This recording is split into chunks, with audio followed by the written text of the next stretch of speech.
ബ്രഹ്മജ്ഞാനം നിത്യമാണോ അനിത്യമാണോ? ബ്രഹ്മാകാര വൃത്തിജ്ഞാനം നിത്യമാണോ അനിത്യമാണോ? നിത്യം. നിത്യമാണ്. എന്താണ്? നിത്യം. നിത്യമാണ്. ബ്രഹ്മാകാര വൃത്തിജ്ഞാനം നിത്യമാണ്. അങ്ങനെയാണെങ്കിൽ ബ്രഹ്മാകാര വൃത്തിജ്ഞാനവും ഒരു ബ്രഹ്മവും ദ്വൈതാപത്തി നേരിടില്ലേ കുട്ടികളെ? ബ്രഹ്മത്തിന്റെ ആകാരത്തിൽ വരുന്ന വൃത്തിജ്ഞാനം, രണ്ടാമത്തേത് ആ വൃത്തിജ്ഞാനത്തിന്റെ വിഷയമായ ബ്രഹ്മ.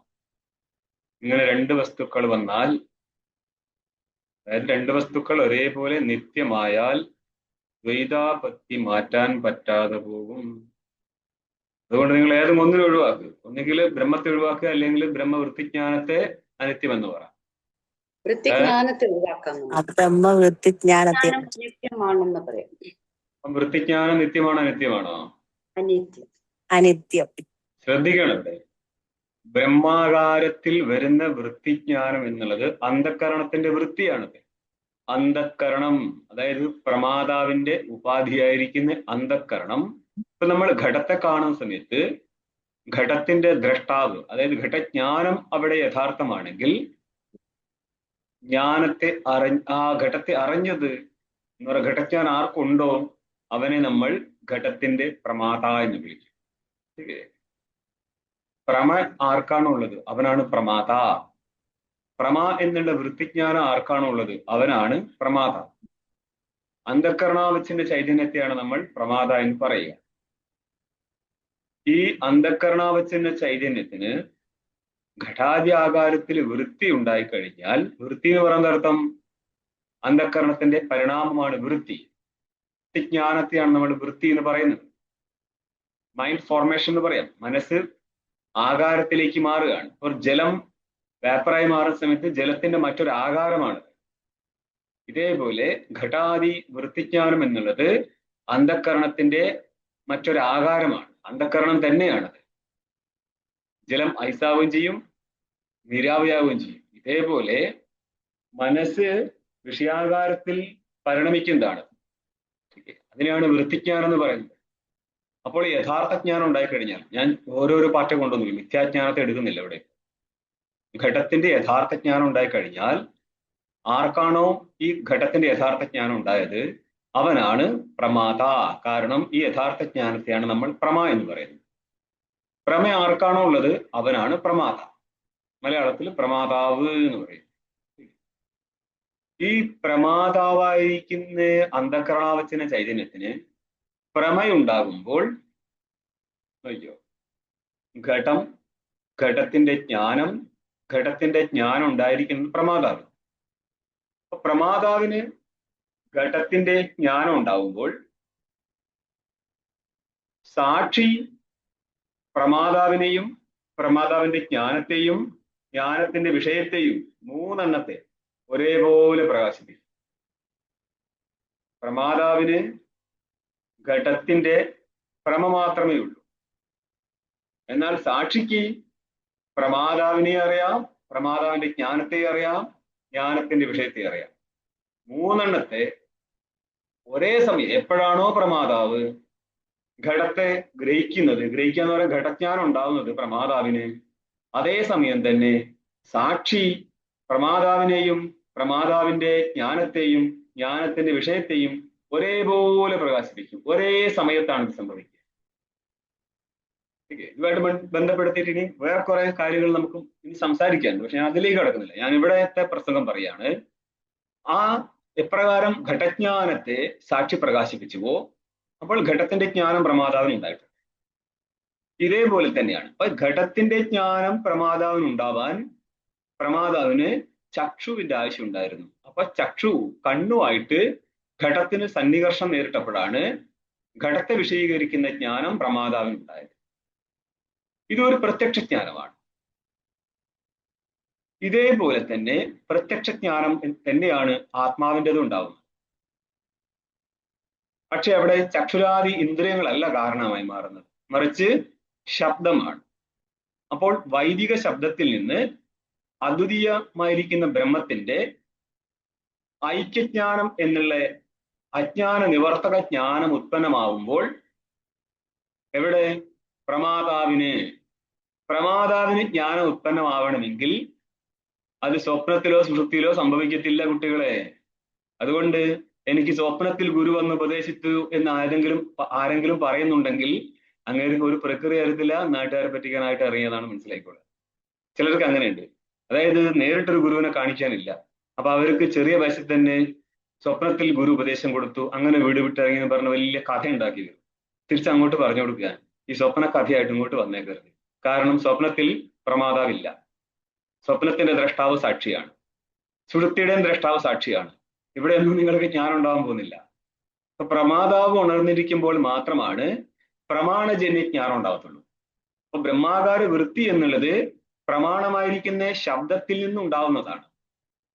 ശബ്ദപ്രമാണജന്യമാണ് ബ്രഹ്മാകാര വൃത്തി. ഈ വൃത്തി പ്രമാത്മകമായതിനാൽ ഇതുണ്ടായത് പ്രമാതാവിനായിരിക്കും. അന്നപ്പോൾ ഇവിടെ മനസ്സിലാക്കുക, എപ്രകാരം ഘടാകാര വൃത്തി അന്ധകരണത്തിൻ്റെതാണോ ഇതേപോലെ ബ്രഹ്മാകാര വൃത്തിയും അന്ധകരണത്തിൻ്റെതാണ്.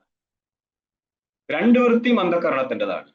അന്ധകരണം അവിദ്യാകാര്യമായതിനാല് എപ്രകാരം അവിദ്യാകാര്യമായിരിക്കുന്ന അന്ധകരണത്തിന്റെ ഘടാകാര വൃത്തി അവാസ്തവമാണോ, ഇതേപോലെ തന്നെ എന്ന് പറഞ്ഞാൽ അജ്ഞാന കാര്യമാണോ, ഇതേപോലെ തന്നെ ബ്രഹ്മാകാര വൃത്തിയും അന്ധകരണത്തിൽ ഉണ്ടാവുന്ന ശബ്ദജന്യമായിരിക്കുന്ന അന്ധകരണത്തിൽ ഉണ്ടാവുന്ന ബ്രഹ്മാകാര വൃത്തിയും മിഥ്യാവൃത്തി തന്നെയാണ്. അത് നഷ്ടപ്പെട്ടു പോകും. ഉണ്ടാവുന്നു, ഒരു ക്ഷണം ഉണ്ടാവും, അടുത്ത ക്ഷണം നിൽക്കും, മൂന്നാമത്തെ ക്ഷണം ഈ വൃത്തിജ്ഞാനം നഷ്ടപ്പെട്ടു പോകും. അത് ബ്രഹ്മാകാര വൃത്തിയാണെങ്കിലും നഷ്ടപ്പെട്ടു പോകും, ഘടാകാര വൃത്തിയാണെങ്കിലും നഷ്ടപ്പെട്ടു. പക്ഷെ ഘടാകാര വൃത്തി ഘടവിഷയക അജ്ഞാനത്തെ നശിപ്പിക്കുമെന്നല്ലാതെ ബ്രഹ്മവിഷയക അജ്ഞാനത്തെ നശിപ്പിക്കത്തില്ല. ബ്രഹ്മജ്ഞാനമായിരിക്കട്ടെ ബ്രഹ്മവിഷയക അജ്ഞാനത്തെ നശിപ്പിക്കും. ഈ ഒരു ജ്ഞാനം അനിത്യമാണെങ്കിൽ പോലും ഇതിന്റെ ഫലം എന്താ? ഓ ശോകമോഹ ഏകത്വം അനുപശത. ഈ ഒരു ഫലം ഈ ജ്ഞാനത്തിലുണ്ട്. ഏകത്വജ്ഞാനം കൊണ്ട് ശോകമോഹാദികളുടെ നിവൃത്തിയുണ്ട്. എന്നിരുന്നാലും ആ ജ്ഞാനം അനിത്യമാണ്. മനസ്സിലായോ? ഈ ജ്ഞാനത്തിന്റെ വിഷയം ഘടജ്ഞാനം അനിത്യമാണ്, ഘടജ്ഞാനത്തിന്റെ വിഷയം ഘടം അനിത്യമാണ്. പക്ഷേ ബ്രഹ്മജ്ഞാനം അനിത്യമായാലും ബ്രഹ്മജ്ഞാനത്തിന്റെ വിഷയമായിരിക്കുന്ന ബ്രഹ്മ ശുദ്ധ ചൈതന്യം അത് അനിത്യമല്ല. ഇവിടെയുള്ള വ്യത്യാസം. ഒന്ന് അനിത്യ വിഷയക ജ്ഞാനം, രണ്ടാമത്തേത് നിത്യവിഷയക ജ്ഞാനം. നിത്യത്തെ വിഷയീകരിക്കുന്ന ജ്ഞാനം, ഘടത്തെ വിഷയീകരിക്കുന്ന ജ്ഞാനത്തെ ഘടവിഷയക ജ്ഞാനം എന്ന് പറയും. ഘടം അനിത്യമായതുകൊണ്ട് അനിത്യ വിഷയക ജ്ഞാനം എന്ന് പറയാം ഘടജ്ഞാനത്തെ. ബ്രഹ്മവസ്തു നിത്യമായതുകൊണ്ട് ബ്രഹ്മ വിഷയക ജ്ഞാനത്തെ, ബ്രഹ്മത്തെ വിഷയീകരിക്കുന്ന ജ്ഞാനത്തെ, അതായത് എല്ലാ ജ്ഞാനത്തിനും ഓരോരോ വിഷയം ഉണ്ടാവും. നിർവിഷയമായിരിക്കുന്ന ജ്ഞാനം എന്നുള്ളത് ബ്രഹ്മസ്വരൂപം മാത്രമാണ്. ബാക്കി എല്ലാ ജ്ഞാനവും വൃത്തിജ്ഞാനങ്ങളായിരിക്കും. ഒന്നിവിടെ സ്വരൂപജ്ഞാനമാണ്, അത് സ്വരൂപം കൊണ്ട് തന്നെ ജ്ഞാനമാണ്, അത് ബ്രഹ്മമാണ്. ഘടം സ്വരൂപം കൊണ്ട് ജ്ഞാനസ്വരൂപമല്ല, വിഷയമാവും. ഘടജ്ഞാനത്തിന് വിഷയമായിരിക്കുന്ന ഘടം സ്വരൂപത്താൽ ജ്ഞാനമല്ലത്. ബ്രഹ്മജ്ഞാനത്തിന്റെ വിഷയമായിരിക്കുന്ന ബ്രഹ്മ സ്വരൂപത്താൽ ജ്ഞാനമാണ്. ആ വസ്തു നഷ്ടപ്പെടത്തില്ല. പക്ഷേ ആ ബ്രഹ്മത്തെ വിഷയീകരിക്കുന്ന അന്ധകരണത്തിന്റെ വൃത്തി എന്നുള്ള ബ്രഹ്മജ്ഞാനം നഷ്ടപ്പെടും. ഈ വൃത്തിജ്ഞാനം ബ്രഹ്മത്തിന് വിഷയീകരിക്കുന്ന ജ്ഞാനത്തെയാണ് ബ്രഹ്മജ്ഞാനം എന്ന് പറയുന്നത്. അതിന്റെ വിഷയമായിരിക്കുന്ന ബ്രഹ്മ സ്വരൂപജ്ഞാനമാണ്. അപ്പൊ ബ്രഹ്മസ്വരൂപജ്ഞാനവും ബ്രഹ്മ വൃത്തിജ്ഞാനവുമായിട്ട് രണ്ടായി മാറും. ബ്രഹ്മത്തെ വിഷയീകരിക്കുന്ന വൃത്തിജ്ഞാനം അപ്പം ബ്രഹ്മജ്ഞാനം തന്നെയാണ് അത്. പക്ഷെ അത് ബ്രഹ്മവിഷയക വൃത്തിജ്ഞാനമാണ്, അത് നഷ്ടപ്പെട്ടു പോകും. പക്ഷേ ബ്രഹ്മസ്വരൂപജ്ഞാനം നഷ്ടപ്പെടത്തില്ല. ഇനി സാക്ഷിയെക്കുറിച്ച് കാമാൻ വേണ്ടി പോകരുത്. കാരണം സാക്ഷിയെ നിങ്ങൾക്ക് ചോദിക്കാൻ തന്നെ വയസ്സായിട്ടില്ല. സ്റ്റെപ്പ് ബൈ സ്റ്റെപ്പായിട്ട് കുറെ പോട്ടെ, എന്നിട്ട് മാത്രം സാക്ഷിയെ ചോദിച്ചാൽ മതി. ठीक है.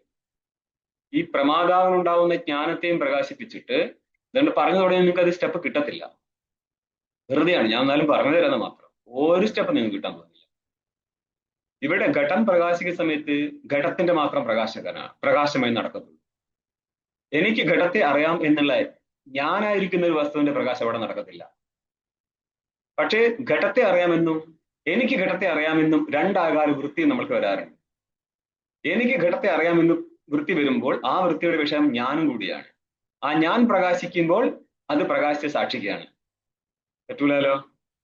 അതുകൊണ്ടാണ് ഞാൻ കൂടുതൽ അങ്ങോട്ട് കയറാത്തത്. സ്റ്റെപ്പ് ബൈ സ്റ്റെപ്പ് ആയിട്ടേ പോകത്തുള്ളൂ. നിങ്ങൾ ചോദിച്ചാലും പറഞ്ഞു തരത്തില്ല. കാരണം നിങ്ങൾക്ക് എന്ത് മനസ്സിലാവുമെന്ന് എനിക്ക് അറിയുന്നതല്ലേ. അഹങ്കാരം എന്ന് കരുതരുത്. ഞങ്ങളിത് പഠിച്ചു വന്നുകൊണ്ട് അറിയാം ഈ സ്പേസിൽ വലിയ ബുദ്ധിമുട്ട് ഒരാൾക്ക് മുന്നോട്ട് സ്റ്റെപ്പ് വെക്കാൻ. ഓക്കെ, അതുകൊണ്ട് വെയിറ്റ്. അപ്പൊ ഇന്നലത്തെ ക്ലാസ് ഇന്നലത്തെ മിനിഞ്ഞാന്നത്തെ സമാന ക്ലാസ് ആണ്. ചെറിയ വ്യത്യാസമേ വന്നിട്ടുള്ളൂ. ഇനി 5-ാമത്തെ പേജിൽ ടീക്ക. കിഞ്ച. കിഞ്ചയുടെ അർത്ഥം എന്താ? മാത്രമല്ല. മാത്രമല്ല. പിന്നെന്താണ്? പ്രത്യയ സംവാദോപി ബലവത്വേ കാരണം പ്രസിദ്ധം. പ്രത്യയങ്ങളുടെ സംവാദം, സമാനവാദം. അതായത് ശ്രുതിയിലെ വാക്യത്തിൽ നിന്ന് ഏത് ജ്ഞാനം ഉത്പന്നമായോ സമാനമായിരിക്കുന്ന ജ്ഞാനം സ്മൃതിവാക്യത്തിൽ നിന്ന് ഉത്പന്നമാവുന്നുണ്ട്. എന്ന് പറഞ്ഞാൽ എന്താണ്? ശ്രുതിവാക്യത്തിന് സമാനമായിട്ട് സ്മൃതിവാക്യവും ഉണ്ട്. അപ്പൊ ശ്രുതിയും സ്മൃതിയും എല്ലാം തന്നെ ഏകനായിരിക്കുന്ന പരമാത്മാവിനെ പറയുന്നത് കൊണ്ടാണ് നമുക്ക് എന്ത് പറയാൻ പറ്റുന്നത്? ശ്രുതിവാക്യം പോലെ തന്നെ സ്മൃതിവാക്യവും സമാനാർത്ഥത്തെ പറയുവാനുള്ളത് കൊണ്ട് സമാന സംവാദം കയറി വരുന്നു എന്ന്. ഇതിനെക്കുറിച്ച് നമ്മൾ ഇന്നലെ പറഞ്ഞിട്ടുണ്ട്. എന്തൊക്കെയായിരുന്നു ഇതുമായിട്ട് ബന്ധപ്പെട്ട് ഇന്നലെ പറഞ്ഞത്? ആർക്കും ഓർമ്മയുണ്ടോ? വിജാതീയ സംവാദം, സജാതീയ സംവാദം,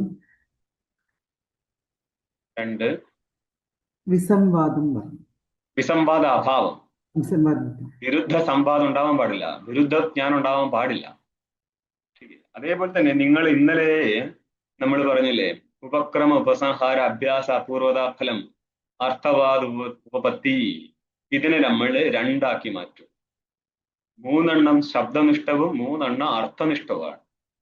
എന്ന് പറഞ്ഞാല് ഉപക്രമ ഉപസംഹാരവും അഭ്യാസവും അർത്ഥവാദവും ശബ്ദനിഷ്ഠവും, ഫലവത്ത, അതേപോലെ യുക്തി, ഉപപത്തി, അപൂർവത, ഫലവത്ത, യുക്തി. ഈ 3 അർത്ഥനിഷ്ഠമാണ്. അർത്ഥനിഷ്ഠമായിരിക്കുന്ന ഈ 3 പ്രാമാണ്യ ശരീരത്തിന്റെ ഘടകമായി മാറും. ഇവിടെ ടോപ്പ് ലെവൽ സാധനമാണ് ഞാൻ ജസ്റ്റ് ഒന്ന് ഇവിടെ സൂചിപ്പിച്ചു പോകുന്നത്. എന്താണ് പ്രാമാണ്യം എന്ന് പറഞ്ഞാല്, ഒരു ഘടത്തിന്റെ ജ്ഞാനം ഉണ്ടായിക്കഴിഞ്ഞാൽ ജ്ഞാനത്തിലെ പ്രാമാണ്യത്തെ കുറിച്ചാണ് സംസാരിക്കുന്നത്. ജസ്റ്റ് ഉപ്പർ മാത്രം കേട്ടാൽ മതി.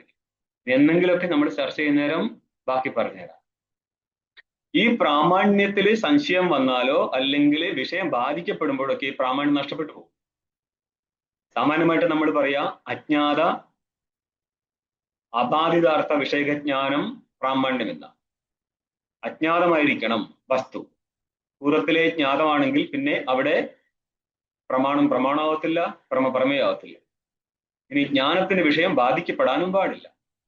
അതിൻ്റെ കൂടെ ഒരു കാര്യം കൂടി ചേർക്കണം, അർത്ഥവത്തായിരിക്കണം വിഷയം. ശരിയാണ്, പ്രത്യക്ഷ സ്ഥലത്ത് അർത്ഥവത്തല്ലെങ്കിലും പ്രാമാണ്യം കിട്ടുമെങ്കിലും ശ്രുതിയെ സംബന്ധിച്ച് അർത്ഥവത്തായിരിക്കുന്ന വസ്തുവിന്റെ ജ്ഞാനം മാത്രമേ പ്രാമാണ്യമായിട്ട് ഗണിക്കത്തുള്ളൂ. അതുകൊണ്ട് ഫലവത്ത,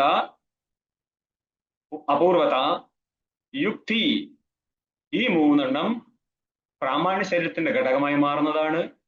ഇത് അർത്ഥനിഷ്ഠമായിരിക്കും. ഇതിനെക്കുറിച്ച് നമ്മൾ എന്നെങ്കിലും ഒരു 10-15 വർഷം കഴിഞ്ഞാൽ ചിലപ്പോൾ സംസാരിച്ചേക്കും. അപ്പോൾ പ്രത്യയ സംവാദോപി, അന്യപ്രത്യയവും ഫലവത്വേ കാരണം. സിദ്ധാന്തി പറഞ്ഞ കാര്യം ബലം നൽകാനായിട്ട് അന്യപ്രത്യയ സംവാദവും കാണുന്നുണ്ട്. ടിപ്പണിയിൽ കണ്ടു നമ്മൾ അന്യപ്രമാണം, തുല്യപ്രമാണം മറ്റു പലതും ഉണ്ട്. ഇവിടെ പറഞ്ഞിരിക്കുന്ന സമാന കാര്യത്തെ മറ്റ് സ്മൃതികളിലും പറയുന്നുണ്ട്. അതുകൊണ്ട് കണ്ടോ, ഞാൻ പറഞ്ഞത് തന്നെയല്ലേ അവൻ പറഞ്ഞത് എന്നുള്ളതിനാൽ ഞാൻ പറഞ്ഞതിൽ പ്രാമാണ്യം സിദ്ധിക്കും.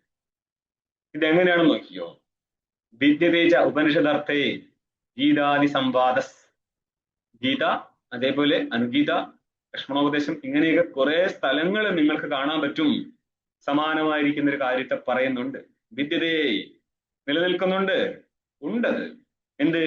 ഉപനിഷദർത്ഥേ. ഉപനിഷത്ത് ഏതൊരർത്ഥത്തെയാണോ പറയുന്നത് ആ കാര്യത്തിൽ അന്യസംവാദവും ഉണ്ട്. ഏതാണ് സംവാദം?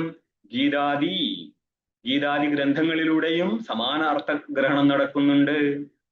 സംവാദസ്. നിങ്ങൾക്ക് 15-ാം അധ്യായത്തില് 15-ാമത്തെ ശ്ലോകം എന്നറിയോ?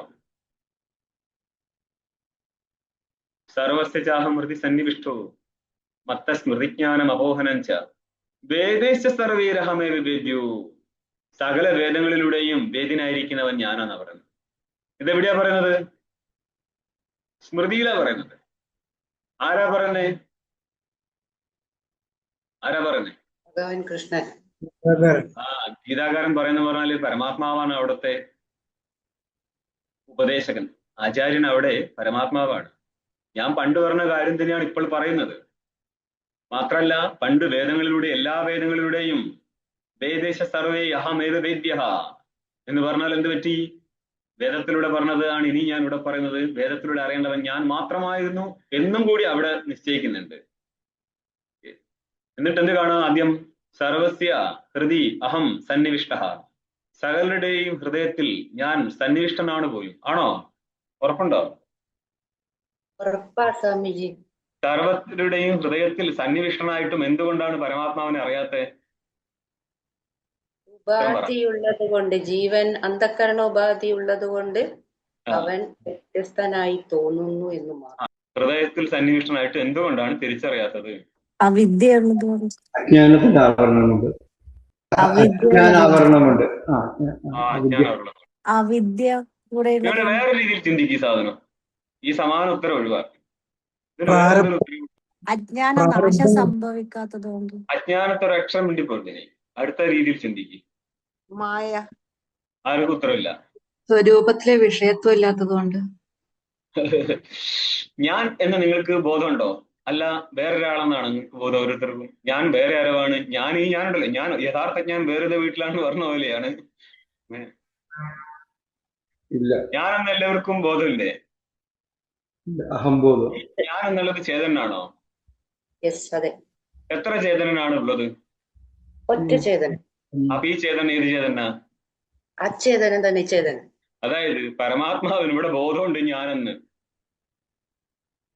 രൂപം രൂപം പ്രതി രൂപോ ബഭൂവ തദസ്യ രൂപം. മുന്നോട്ട് പറ. രൂപം രൂപം പ്രതി രൂപോ ബഭൂവ തദസ്യ രൂപം പ്രതിചക്ഷണായ. പരമാത്മാവ് ഓരോരോ രൂപത്തിലേക്ക് മാറി. എങ്ങനെ? അന്ധക്കരണാവച്ഛിന്ന ചൈതന്യനായിട്ട്, അല്ലെങ്കിൽ അന്ധക്കരണത്തിൽ പ്രതിബിംബിച്ച്, അല്ലെങ്കിൽ അന്ധക്കരണത്തിൽ ഭാസിച്ച്, അല്ലെങ്കിൽ അന്ധക്കരണത്തിൽ ആഭാസിച്ച്. ബിംബപ്രതിബിംബവാദം പറഞ്ഞു, അവച്ഛേദവാദം പറഞ്ഞു, ആഭാസവാദം പറഞ്ഞു. ഇതൊക്കെ ഞാൻ ഇവിടെ മെല്ലെ പറയും, കുറച്ച് പറയും. ഇനി ഇതിനെയായിട്ട് ബന്ധപ്പെടുത്തിയിട്ട് ഇതെല്ലാം ഹയർ ടെക്സ്റ്റിലെ പ്രക്രിയകളാണ്. നമ്മളിത് ഈ ഈശാവാസ്യത്തിൽ തന്നെ നമ്മളെല്ലാം തുടങ്ങും. ഓക്കെ. അന്നപ്പോൾ ഈ അന്ധക്കരണത്തിൽ ഒരു സൂര്യൻ ജലത്തിൽ പ്രതിബിംബിക്കുമ്പോൾ പ്രതിബിംബിതനായിരിക്കുന്ന സൂര്യന് ബിംബസൂര്യനിൽ നിന്ന് ഭിന്നതയില്ല. നമ്മളൊരു കണ്ണാടിയിൽ നമ്മളെ മുഖം കാണുന്ന സമയത്ത് കണ്ണാടിയിലെ മുഖത്തിനല്ല നമ്മൾ മുടി ചീകി കൊടുക്കാറ്, അല്ലെ? അതായത് തലയിൽ മുടി ചീകുകയാണെങ്കിൽ കണ്ണാടിയിൽ കണ്ട മുഖത്തിന് ആ തലയിൽ മുടി ചീകി കൊടുക്കാറുണ്ട് ആരെങ്കിലും? ഇല്ലല്ല, സ്വന്തം തലയിലല്ലേ. അതെന്തുകൊണ്ട് അങ്ങനെ വരുന്നത്? കാണുന്നത് ബിംബത്തെയാണ്, പ്രതിബിംബത്തെ അല്ല. അന്ധക്കരണത്തിലും പ്രതിബിംബൻ ആരാണ്? ബിംബസ്വരൂപൻ തന്നെയാണ്. അന്നപ്പോൾ ഞാൻ എന്ന് അഭിമാനിക്കുന്നുണ്ടെങ്കിൽ അവൻ ആരാ? ചൈതന്യം തന്നെയാണ്. രണ്ടാമത്തെ, നിങ്ങൾക്ക് രണ്ട് ചൈതന്യമില്ലേ, പിന്നെ എങ്ങനെയാണ് എനിക്ക് അവനെ അറിയാൻ പറ്റുന്നില്ലെന്ന് പറയുന്നത്? പക്ഷെ നമ്മൾ ഈശാവാസ്യം എന്നുള്ളതിന്റെ മുന്നേ പൂർണ്ണമിതം വ്യാഖ്യാനിച്ച സമയത്ത് ഒരു കാര്യം പറഞ്ഞിരുന്നു. ഔപാധികമായിട്ട് ഭേദം, നിരുപാധികനായിട്ട് ഒറ്റ സ്വരൂപമേ ഉള്ളൂ എന്ന്. അന്നപ്പോൾ ചോദിച്ചിട്ടുണ്ട്, നിരുപാധികനായിട്ട് ഒറ്റ സ്വരൂപമേ ഉള്ളൂ എങ്കിൽ എന്തുകൊണ്ട് തിരിച്ചറിയാൻ പറ്റുന്നില്ല എന്ന്. അതിനെന്താ ഉത്തരം കൊടുത്തതെന്ന് പറ. പൂർണ്ണസ്യ പൂർണ്ണം ആദായ എന്ന് പറഞ്ഞിരുന്നു. ഇതിന്റെ അർത്ഥം എന്താ? ഉപാധിയെ ഒഴിവാക്കിയിട്ട് എന്നാണ് അവിടെ പറഞ്ഞത്. ഉപാധി ഒഴിവാക്കി കഴിഞ്ഞാൽ ആരായി മാറും? ഉപാധി ഒഴിച്ചാല് നിരുപാധികനായിരിക്കും ചൈതന്യനായി മാറും. അതിനെ തിരിച്ചറിയണത് എന്ത് വേണം? ഉപാധി ഒഴിവാക്കണം. ഈ ഉപാധി ഒഴിവാക്കലൊക്കെ തന്നെയാണ് നിങ്ങളുടെ താത്പര്യഗ്രഹണത്തിന്റെ ഉദ്ദേശം.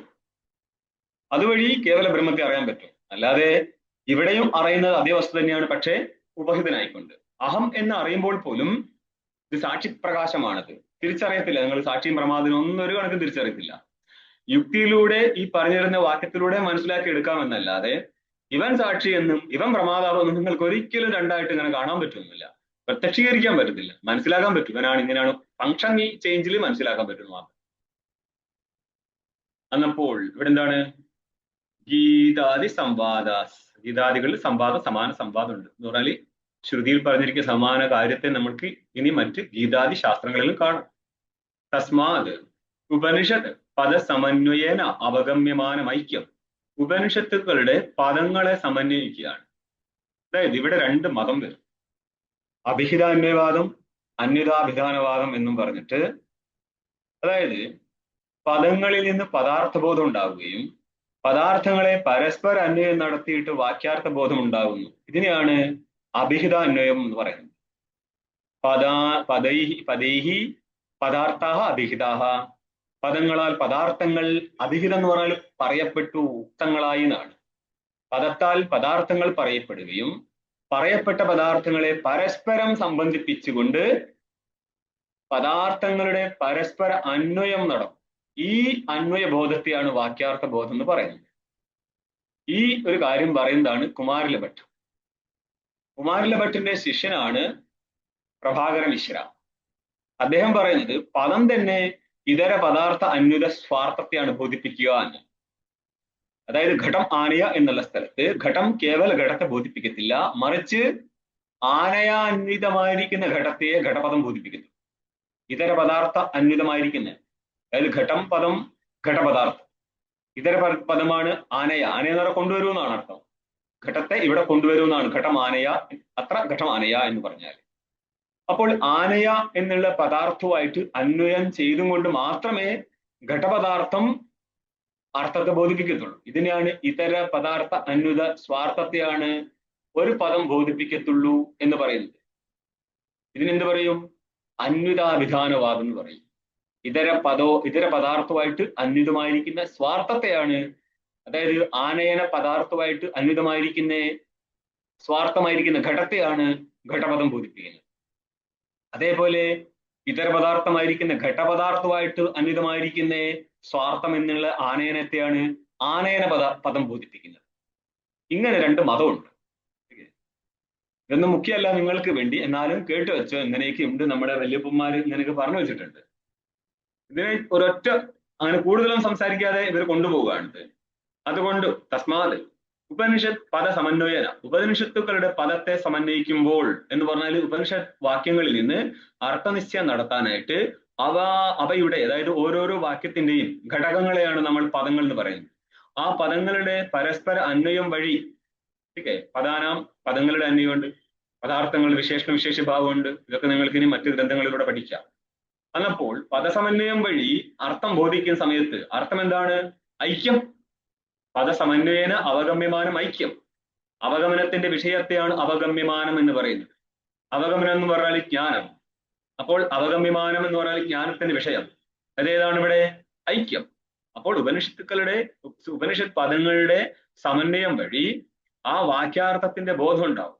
ആ വാക്യാർത്ഥമാണ് ഇവിടുത്തെ ഐക്യം. അതാണ് അവഗമ്യമാനം, ഐക്യം. ന പ്രമാണാന്തര അനുപലംബ വിരോധേന അപലപനീയം. അന്യപ്രമാണത്താൽ ഈ ഒരു ഐക്യത്തെ ഗ്രഹിക്കാൻ പറ്റിയില്ല എന്നുള്ളത് കൊണ്ട് ഉപനിഷത്ത് പദ സമന്വയത്തിലൂടെ നിശ്ചയിക്കപ്പെട്ടിരിക്കുന്ന ഐക്യം നിരാകരിക്കപ്പെടത്തില്ല.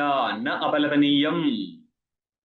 പ്രമാണാന്തര അനുപലംബ രണ്ടെണ്ണം. പ്രമാണാന്തരത്താൽ ഗ്രഹിക്കപ്പെടാത്തതിനാലോ അല്ലെങ്കിൽ പ്രമാണാന്തരത്താൽ വിരോധമുള്ളതിനാലോ, പ്രമാണാന്തര രണ്ടെണ്ണം ഇവിടെയാ. ന പ്രമാണാന്തര അനുപലംബ വിരോധേന. അതിലൂടെ ഒറ്റന്ന് വെച്ചോ. രണ്ടാക്കിയാലും പ്രശ്നമില്ല, ഒന്നാക്കിയാലും പ്രശ്നമില്ല. രണ്ടാക്കുന്നതാണ് നല്ലത്. അന്യപ്രമാണമില്ല, പ്രത്യക്ഷാദി പ്രമാണമില്ല എന്നുള്ളത് കൊണ്ട് നമുക്ക് ഈ ഐക്യത്തെ നിരാകരിക്കാൻ പറ്റത്തില്ല. അതേപോലെ വിരോധേന, അന്യപ്രമാണമായിട്ട് വിരോധമുണ്ട് എന്നുള്ളതിനാലും ഐക്യത്തെ നിരാകരിക്കാൻ പറ്റത്തില്ല. അതെന്തുകൊണ്ട് വിരോധം എന്ന് പറയുന്നത്? ഐക്യം എന്നുള്ളതിന്റെ വിരോധം ഏതിനുണ്ട്? ഐക്യത്തിന്റെ വിപരീതം എന്താ? ഭേദം. ഭേദം. ഇവിടെ ജീവന്മാർ തമ്മിൽ ഭേദം നമുക്ക് മനസ്സിലാവുന്നില്ലേ? ഞാൻ വേറെ, നിങ്ങൾ വേറെ എന്ന് മനസ്സിലാവുന്നുണ്ട്. അപ്പോൾ ഈ നമ്മുടെ ഈ ജ്ഞാനം, അതായത് ഞാൻ ജീവന്മാര് ഭിന്ന ഭിന്നമാണെന്നുള്ളൊരു ബോധം ഐക്യബോധത്തിന്റെ വിപരീതമല്ലേ? അങ്ങനെയാണെങ്കിൽ വിസംവാദം വന്നില്ലേ? വിസംവാദ അഭാവം എങ്ങനെ കിട്ടും? ഇതൊന്നും ഇവിടെ ചർച്ചയ്ക്ക് വെച്ചിട്ടില്ല. ഓക്കെ, ഇതെന്താ പ്രശ്നം എന്ന് പറഞ്ഞാല്, ലോകത്ത് ഐക്യം പ്രസിദ്ധമേ അല്ല, ശാസ്ത്രത്തിൽ മാത്രമേ ഐക്യം പ്രസിദ്ധമാവുന്നുള്ളൂ. ലോകത്തില്, അതായത് നമ്മുടെ വ്യവഹാര സ്ഥലത്ത് ജീവബ്രഹ്മ ഐക്യം പ്രസിദ്ധമായിരുന്നു എങ്കിൽ ശ്രുതി, ഐക്യത്തെ പറഞ്ഞ ശ്രുതി പ്രമാണമല്ലാതെ പോകും. ഒന്ന്. ഇനി നിങ്ങൾ ഈ വിരോധം എന്ന് പറയുന്ന ജ്ഞാനം ഉണ്ടല്ലോ, ഏത് ഞാൻ ഞാൻ എന്ന് നമ്മൾ ഓരോരോ ശരീരത്തിൽ അഭിമാനിക്കുന്ന ജ്ഞാനം, ഇത് ഭ്രമാത്മക ജ്ഞാനമാണ്. ഭ്രമാത്മക ജ്ഞാനത്തിന് പ്രമാത്മക ജ്ഞാനവുമായിട്ട് വിരോധം ഉണ്ടെങ്കിൽ ഭ്രമാത്മക ജ്ഞാനം നഷ്ടപ്പെടുമെന്നല്ലാതെ പ്രമാത്മക ജ്ഞാനം നഷ്ടപ്പെടത്തില്ല. ഒരു കയറിൽ സർപ്പത്തെ കാണുന്നു, ആ കയർ അവിടെ കൊണ്ടിട്ടവൻ എന്തറിയാ? അത് ഞാൻ അവിടെ വെച്ച കയറാണെന്നറിയാം. അപ്പോൾ കയറിനെ കയറായിട്ട് അറിയുന്നവനുണ്ട്, കയറിനെ സർപ്പമായിട്ട് അറിയുന്നവനുണ്ട്. ഇവർ രണ്ടുപേരും വേണമെങ്കിൽ വാദം ചെയ്യും, ഇത് സർപ്പമാണ്, മറ്റോ പറയല്ല കയറാണ്. അന്നപ്പോൾ സർപ്പത്തെ കയറാണെന്ന് അറിഞ്ഞവന്റെ ജ്ഞാനമാണോ ബാധിക്കുക, അല്ല കയറിനെ കയറാണെന്ന് അറിഞ്ഞവന്റെ ജ്ഞാനമാണോ ബാധിക്കപ്പെടാൻ പോകുന്നതിനി? കയറില് സർപ്പത്തെ കണ്ടവന്റെ ജ്ഞാനം എപ്പോൾ ബാധിക്കും? അതിനെ കയറാണെന്ന് തിരിച്ചറിയുന്നവരും ബാധിക്കും. ഇതേപോലെ ശാസ്ത്രത്തിൽ നിന്ന് ഐക്യജ്ഞാനം ഉണ്ടാകുമ്പോൾ ഇവിടെ നമ്മൾ ശരീര പരിച്ഛിന്നമായിട്ട് ഞാനെന്ന് നേടിയിരിക്കുന്ന ഭേദജ്ഞാനം നഷ്ടപ്പെട്ടു പോകും. അതുകൊണ്ട് വിരോധം പറയാൻ കിട്ടത്തില്ല എന്നുള്ളതാണ് ഈ പറയുന്നത്. എന്നാ വിരോധ എന്ന് മനസ്സിലായിക്കൊള്ളുക. പ്രമാണാന്തര വിരോധം ഉള്ളത് കൊണ്ട് അപലാപം ചെയ്യാൻ പറ്റത്തില്ല. കാരണം എന്താ? പ്രമാണാന്തര വിരോധം നേരിട്ടാൽ തന്നെ പ്രമാത്മക ജ്ഞാനത്താൽ ഭ്രമാത്മക ജ്ഞാനമാണ് ബാധിക്കപ്പെടുന്നത്. ബാധിക്കപ്പെടുന്ന മനസ്സിലായോ? യഥാർത്ഥജ്ഞാനം യഥാർത്ഥ ജ്ഞാനത്താൽ ബാധിക്കപ്പെടും എന്ന് പറഞ്ഞാല് അത് മിഥ്യാജ്ഞാനമായിരുന്നു എന്ന് നിശ്ചയിക്കാൻ പറ്റും. ഏത് ജ്ഞാനമാണോ മിഥ്യാജ്ഞാനം എന്ന് നിശ്ചയിക്കാൻ പറ്റുന്നത്, ആ ജ്ഞാനം ബാധിക്കപ്പെടും. ഏത് ജ്ഞാനത്താലാണോ ബാധിക്കപ്പെട്ടത്, ആ ജ്ഞാനമായിരിക്കും ബാധകനായിരിക്കുന്ന ജ്ഞാനം, അവനായിരിക്കും പ്രമാ. കിട്ടിയ ഇനി ദൃഷ്ടാന്തം കാണാം. യഥാ ഇന്ദ്രിയാന്തരേണ അനവഗമ്യമാനമപി രൂപം ചക്ഷുഷ അവഗമ്യമാനം ന അപഹ്നൂയതേ തഥാ ഐകാത്മപി ന അപഹ്നവാർഹമിത്യാഹ. അപഹ്നൂയതേ എന്ന് പറയാൻ നിരാകരിക്കുന്ന അർത്ഥം. ന അപഹ്നൂയതേ, അതിനെ നിരാകരിക്കുന്നില്ല. അവഗമ്യമാനം അർത്ഥം ന അപഹ്നൂയതേ എന്ന് പറഞ്ഞാൽ നിരാകരിക്കപ്പെടുന്നില്ല, അവിടെ ഗ്രഹിക്കപ്പെടുന്ന അർത്ഥം. എന്താ? യഥാ. യഥാ എന്ന് പറയുന്ന അർത്ഥം എപ്രകാരം? ദൃഷ്ടാന്തം കാണിക്കുകയാണ്. ഇന്ദ്രിയാന്തരേണ, അന്യത് ഇന്ദ്രിയം ഇന്ദ്രിയാന്തരം. ചക്ഷുവിനെ അപേക്ഷിച്ച് മറ്റൊരു ഇന്ദ്രിയമാണെന്ത്? ശ്രോത്രം. ത്വക്ക്. പഞ്ചജ്ഞാനേന്ദ്രിയങ്ങളില്ലേ? അപ്പൊ ചക്ഷുവിൽ നിന്ന് ഭിന്നമായിട്ട് ജ്ഞാനേന്ദ്രിയം എത്ര ഉണ്ടാവും? 5 ഉണ്ടാവും, മനസ്സും കൂട്ടി ചേർത്താല്. അപ്പോൾ ഈ രൂപത്തെ കാണാനുള്ള ഇന്ദ്രിയം ഏതാണ്? രൂപത്തിനെ കളർ എന്നുള്ള അർത്ഥത്തിലാണ് പ്രയോഗിച്ചത്, രൂപം എന്നുള്ള അർത്ഥത്തിലല്ല. ഏതെങ്കിലും രൂപത്തെ ആണെങ്കിൽ നമുക്ക് തൊട്ടുനോക്കിയാൽ മനസ്സിലാവാം. അങ്ങനെയല്ല ഇവിടെ. ചക്ഷുവിനാൽ ഗ്രഹിക്കപ്പെടുന്ന രൂപം മറ്റേതെങ്കിലും ഇന്ദ്രിയത്താൽ ഗ്രഹിക്കപ്പെടുമോ? ഇല്ല. ഇല്ല. കണ്ണിനാൽ കാണപ്പെടുന്ന ഘടത്തെ മറ്റിന്ദ്രിയത്താൽ കാണാൻ പറ്റുമോ? ഇല്ല. ഇല്ല. മറ്റിന്ദ്രിയത്താൽ ഗ്രഹിക്കാൻ പറ്റുമോ? പറ്റും. ഇല്ല. സ്പർശം കൊണ്ടില്ല. തൊട്ടു നോക്കിയാൽ മനസ്സിലാവില്ലേ? അങ്ങനെ ഓരോരോ നിയമവും മാറി മാറിക്കൊണ്ടിരിക്കും. വിഷയവും ഇന്ദ്രിയവും തമ്മിലെ സംബന്ധങ്ങളൊക്കെ പലതാണ്. എന്നിരുന്നാലും രൂപത്തിന്റെ കാര്യത്തില് രൂപത്തെ ചക്ഷുവിൽ നിന്ന് ഭിന്നമായിരിക്കുന്ന ഒരു ഇന്ദ്രിയത്താലും ഗ്രഹിക്കത്തില്ല എന്ന് കരുതിയിട്ട്. സ്വാമി, അതിനു മുമ്പ് നമ്മൾ അതിനെ കണ്ടിരിക്കണ്ടായോ? അല്ലെങ്കിൽ നമുക്കത് അങ്ങനെ ഘടമാണെന്ന് മനസ്സിലാകുന്നത്? ഏത് ഘടമാണെന്ന് എങ്ങനെ മനസ്സിലായത്? തൊട്ടു നോക്കിയാൽ മനസ്സിലാകുന്നതിന് മുമ്പ് അതിനെ കണ്ടുകൊണ്ടല്ലേ നമ്മൾ അതിനെ തിരിച്ചറിയുന്നത്? കണ്ടു കഴിഞ്ഞാലും പിന്നെ തൊട്ടു നോക്കിയാൽ മനസ്സിലാവുമല്ലോ, അത്രേ ഉദ്ദേശിച്ചിട്ടുള്ളൂ. ആദ്യം ഞാൻ ഇവിടെ ഉദ്ദേശിച്ചിട്ടില്ല, ഞാനൊന്ന് സാമാന്യമായിട്ട് പറഞ്ഞു. ശബ്ദജ്ഞാന സ്ഥലത്ത് ഉറപ്പാണ് മറ്റ് പ്രമാണത്താൽ ഗ്രഹിക്കപ്പെട്ട വസ്തുവിനെ മാത്രമേ ശബ്ദജ്ഞാന സ്ഥലത്ത് ഗ്രഹിക്കാൻ പറ്റത്തുള്ളൂ. സജ്ഞ. സജ്ഞ എന്ന് പറഞ്ഞ നാമം. നാമം സജ്ഞാകരണം. ഘടം ഇന്നതാണ് എന്നുള്ള പൂർവ്വബോധം ഉണ്ടാക്കിയെടുക്കുന്ന പ്രോസസ്സിനെ സജ്ഞാകരണം എന്ന് പറയുന്നത്. അതുകൊണ്ടാണല്ലോ തൊട്ടപ്പുറത്ത് ഉണ്ടാക്കിയെടുക്കുകയാണ്. സജ്ഞ എന്ന് പറഞ്ഞാൽ നാമകരണം എന്നല്ലേ സജ്ഞാകരണം. നാമകരണം എന്ന് പറഞ്ഞാൽ ഒരു വ്യക്തി വസ്തുവിനെ കൊടുക്കുന്ന നാമകരണം, നാമത്തെ അല്ല നാമകരണം എന്ന് പറയുന്നത്. നാമത്തെ ഘടം എന്നുള്ളത് നിങ്ങൾ കൊടുക്കുന്നത് നല്ലത് ഈശ്വര സങ്കേതമാണ്. ഈശ്വര സങ്കേത ശക്തി എന്നാ പറയുന്നത്. കാരണം ഇതെല്ലാം ശാസ്ത്രീയമായിരിക്കുന്ന പ്ലാറ്റ്ഫോമിൽ നിന്നിട്ടേ സംസാരിക്കത്തുള്ളൂ. അതുകൊണ്ടാണ് ഇതിൽ പലരും ഓടിപ്പോകാൻ കാരണം അവർ കയ്യിലുള്ളത് വെക്കും. ഈ കയ്യിലുള്ളത് വെച്ചിട്ട് ഇതിൽ അന്വേഷിക്കാൻ പറ്റത്തില്ല. ശാസ്ത്രം ശാസ്ത്രീയമായിട്ട് പോയിക്കൊണ്ടിരിക്കുകയാണ്. പദവും പദാർത്ഥവും തമ്മിലുള്ള സംബന്ധമാണ് ശക്തി. ആ ശക്തി ഈശ്വരനായിട്ട് ഉണ്ടാക്കുന്നതാണ്. അതിനെ പറയും ഈശ്വര സങ്കേത ശക്തി എന്ന്. അനേന പദേന അയമർത്ഥോ ബോധഭ്യ ഇത് ഈശ്വര സങ്കേത ശക്തി എന്ന് പറയും. അല്ല നമ്മളായിട്ട് ഉണ്ടാക്കുന്നതല്ല. ഈ ഘടം എന്ന് പറഞ്ഞത് ഈശ്വരൻ ഉണ്ടാക്കുന്നതല്ല ഞാൻ പറഞ്ഞത്. ഘടവും പദവും തമ്മില്, ഘടം എന്നുള്ള പദാർത്ഥവും ഘടം എന്നുള്ള പദവും തമ്മിലൊരു സംബന്ധമുണ്ട്. അതായത് ഏകസംബന്ധി ജ്ഞാനം അപരസംബന്ധി ബോധം എന്ന് പറയും. രാമനും കൃഷ്ണനും രണ്ട് ചേട്ടാനുജന്മാരാണ്. അവര് പോകുന്ന വഴിയിൽ സ്കൂളിൽ പോകുന്ന സമയത്ത് പലപ്പോഴും കണ്ടിട്ടുണ്ട് ഒന്നിച്ച് പോകുന്നത്. പിന്നെ ഏതെങ്കിലും ഒരു ദിവസം രാമൻ മാത്രം പോകുന്നവരെ ചിലർ ചോദിക്കും കൃഷ്ണൻ അങ്ങോട്ട് പോയി എന്ന് ചോദിക്കും. കാരണം എന്താ? രാമനും കൃഷ്ണനും പരസ്പര സംബന്ധമുള്ളത് കൊണ്ട് ഏകസംബന്ധിയായിരിക്കുന്ന രാമന്റെ ജ്ഞാനം കൊണ്ട് അപരസംബന്ധിയായിരിക്കുന്ന അവന്റെ അനുജനായിരിക്കുന്ന കൃഷ്ണന്റെ ബോധം ഉണ്ടാവും. ഇതേപോലെയാണ് ഏകസംബന്ധിയായിരിക്കുന്ന പദത്തിന്റെ ജ്ഞാനത്തിൽ നിന്ന് അപരസംബന്ധിയായിരിക്കുന്ന പദാർത്ഥത്തിന്റെ ബോധം ഉണ്ടാവും. അപ്പം പദവും പദാർത്ഥവും തമ്മിൽ സംബന്ധത്തെയാണ് ശക്തി എന്ന് പറയുന്നത്.